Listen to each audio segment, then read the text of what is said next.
Okay. నాకు వాళ్ళిద్దరి మధ్యలో ఎఫ్ఐఆర్ నడుస్తుందని నాకు ర్యాండమ్ పీపుల్ చెప్పారు. తను ఇన్ఫ్లుయెన్సరే కదా, పబ్బుల్లో కనిపిస్తున్నారు వీళ్ళిద్దరూ, రాత్రిపూట కలిసి తిరుగుతున్నారు, కార్లో కనిపించింది ధర్మాతో, ఇలా చెప్తుంటే నేను ఫోన్ చేసి అడిగా, రితు ఏంటిది, ఇది నిజమేనా, నేను సర్టెన్ థింగ్స్ వింటున్నాను, ఇది నిజమేనా?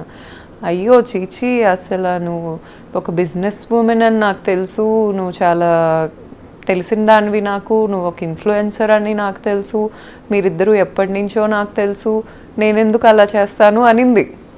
నేను నమ్మేశా, ఇతన్నే నేను పట్టుకోలేకపోయా ఆ టైంలో, ఆ అమ్మాయిని నమ్మేశా. నమ్మేసిన తర్వాత స్లోగా నాకు అసలు ఎప్పుడైతే ఈ అమ్మాయితో ఫ్రెండ్షిప్ స్టార్ట్ అయిందో సార్, ఖచ్చితంగా ఏదో అలవాటు చేసింది ఆ అబ్బాయికి అయితే నాకు అనిపించింది.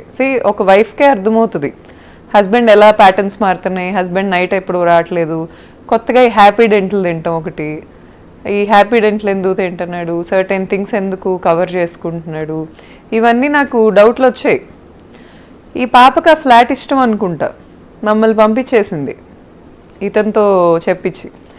ఇతనేమంటాడు, ఫ్లాట్కి ఆరా ఉండిద్దంట, ఆరా పేరు రితు చౌదరి ఏమో, ఫ్లాట్కి ఒక ఆరా ఉండిద్ది, నువ్వు వీడు వచ్చాక నాకు ఆరా పోయింది, మేము వెళ్ళిపోయాక ఇప్పుడు ఆరా ఉంది అతనికి.